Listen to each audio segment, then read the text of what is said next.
Presiden Indonesia Joko Widodo bakal mengadakan pertemuan dengan Presiden Ukraine Volodymyr Zelensky dan Presiden Rusia Vladimir Putin. Pertemuan itu sebagai usaha mencari jalan penyelesaian terhadap konflik yang masih berlaku membabitkan kedua-dua negara berkenaan. Jokowi akan menggesa Putin dan Zelensky untuk membuka pintu dialog semasa misi pembangunan keamanan ke negara berkonflik itu. Dan untuk mengulas lanjut mengenai perkara ini di talian adalah penganalisis politik Profesor Ahmad Matada Mohamad. Assalamualaikum Prof. Waalaikumsalam. Prof, kita tahu sedia maklum bahawa krisis Rusia dan Ukraine ini nyatanya memberi impak besar kepada dunia secara umum dan kita mahu terlebih dahulu faham apa sebenarnya peranan dan juga sekaligus pengaruh yang boleh dibawa Jokowi dalam misi keamanan ini. Pertama, pada ketika ini Jokowi merupakan pengerusi gabungan negara-negara yang dipanggil sebagai G20. Negara G20 ini adalah daripada negara yang kebanyakannya adalah negara-negara besar dalam sudut ekonomi. Dan kita lihat dalam gabungan G20 ini kita ada Amerika sebagai salah satu negara yang berpengaruh dan juga Kesatuan Eropah. Jadi ini adalah negara-negara besar yang menganggotai G20. Jadi sudah tentulah gabungan G20 ini sebenarnya dari satu segi mereka mempunyai pengaruh dari sudut ekonomi. Kerana pembentukan G20 itu adalah berdasarkan kepada faktor ekonomi. Dan sudah tentulah isu-isu yang berkait dengan ekonomi akan dibincangkan dengan panjang lebar dalam persidangan G20 yang akan dibuat di Bali selepas ini. Jadi bagi saya dalam kerangka itulah Jokowi cuba untuk memainkan peranan sebagai pengurusi G20 untuk membawa negara-negara yang terlibat dalam krisis iaitu Rusia dan juga Ukraine ke meja persidangan. Apakah kalau kita lihat beliau sebagai pengerusi itu akan boleh membawa satu pembaharuan dalam mengenengahkan kedua-dua pihak ke meja persidangan? Bagi saya ia mungkin agak terlalu awal dan terlalu sukar untuk kita nak menyatakan bahawa sebagai pengerusi G20 Jokowi mempunyai peranan dan juga keupayaan untuk membawa kedua-dua pihak itu berbincang.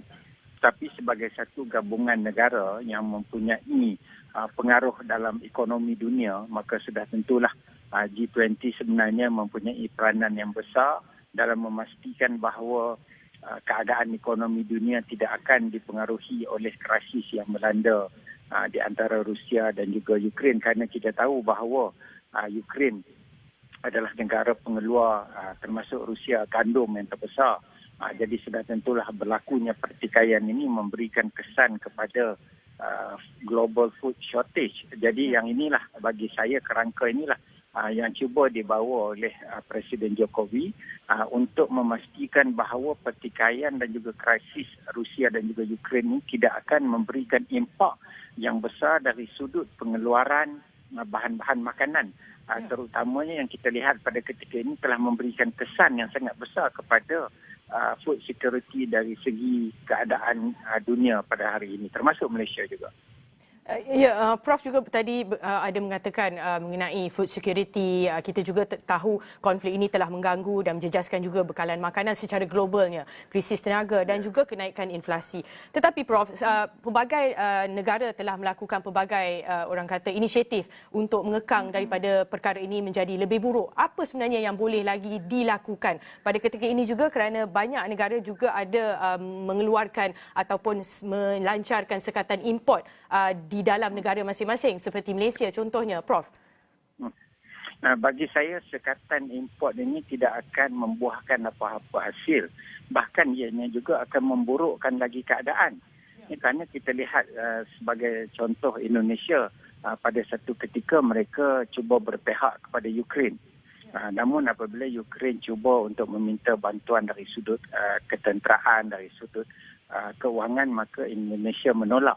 Jadi kita lihat sebenarnya walaupun ada negara-negara yang cuba berpihak kepada satu-satu negara, tetapi ianya cuma lebih akan memburukkan lagi keadaan. Kerana kita tahu sekutu Rusia yang utama ialah China. Manakala sekutu Ukraine pula ialah Amerika. Jadi kedua-dua negara Rusia, China, Amerika adalah antara negara-negara yang sangat berpengaruh dalam ekonomi dan juga politik dunia pada ketika ini. Jadi sudah tentulah mana-mana negara yang cuba berpihak kepada satu-satu negara, terutama dalam memberikan sokongan ataupun mengenakan sesuatu sekatan, maka ia akan menimbulkan kesan yang lebih buruk. Jadi bagi saya sudah tentulah negara-negara kecil terutamanya ataupun mana-mana negara yang cuba untuk menyokong satu-satu pihak, maka tindakan mereka itu tidak lebih hanya akan memberikan kesan yang tidak sesuai ataupun tidak akan memberikan banyak impak kepada penyelesaian kepada krisis Ukraine dan juga Rusia ini. Kerana kita tahu punca utama di antara pertikaian Rusia dan juga Ukraine ini ialah kerana Ukraine cuba untuk menjadi anggota dalam Kesatuan Eropah, dan ini ditentang secara langsung oleh negara Rusia itu sendiri. Jadi sudah tentulah apa juga usaha untuk membawa Ukraine ke dalam keanggotaan Eropah ataupun European Union ini akan mendapat tentangan, dan apa juga tindakan-tindakan yang dibuat untuk menyokong kedudukan Ukraine dalam Kesatuan Eropah juga pasti akan ditentang oleh Rusia dan juga sekutu Rusia sendiri, iaitu China. Jadi sebab itulah kita perlu melihat bahawa dalam konteks pertikaian antara Rusia dan Ukraine, ia bukan hanya tertumpu kepada Rusia dan Ukraine semata-mata. Ianya juga melibatkan kepada negara-negara lain yang merupakan juga proksi kepada Ukraine dan juga kepada Rusia itu sendiri. Sebagai contoh, China yang pada ketika ini sedang cuba untuk mengembangkan sayap mereka di rantau Asia Pasifik ini. Dan ia juga ditentang oleh Amerika, usaha-usaha ini ditentang oleh Amerika. Dan kita lihat bahawa ianya adalah rentetan dari segi konflik yang turut berlaku di antara Rusia dan juga Ukraine. Jadi sebab itulah apa juga tindakan-tindakan yang dibuat oleh kerajaan untuk mengekang ataupun menyokong satu pihak, maka sebenarnya ia tidak akan membuahkan apa-apa hasil, bahkan ianya akan memburukkan lagi keadaan. Prof, is it fair to say kalau kita tidak dapat menyokong ataupun dapat sokongan ataupun Jokowi juga tidak mendapat sokongan dua nama kuasa besar ini, iaitu Amerika Syarikat dan China, untuk membantu dalam misi pendamaian ini, ia tidak akan berlaku? Ya, memang kalau kita lihat pada ketika ini kita tidak nampak apa-apa jalan penyelesaian kepada krisis yang berlaku pada hari ini. Kerana seperti yang saya sebutkan tadi, krisis ini bukan hanya berlaku di antara Rusia dan juga Ukraine, bahkan juga ia melampaui kepada pengaruh China dan juga pengaruh Amerika yang menyokong kedua-dua negara tersebut. Jadi sebab itu bagi saya tidak ada nampak jalan-jalan penyelesaian ke arah penyelesaian kepada mendapatkan kedua-dua pihak untuk mencapai perundingan ataupun kata sepakat bagi menghentikan konflik ini. Bahkan kita lihat bahawa konflik ini masih lagi berterusan, dan ianya telah memberikan kesan yang sangat besar kepada bukan sahaja kepada politik dunia, bahkan yang lebih utama ialah kepada keadaan ekonomi dunia pada hari ini, termasuklah kepada rantaian bekalan makanan, sehingga mengakibatkan negara-negara yang mengimport bekalan makanan daripada kedua negara juga turut terjejas.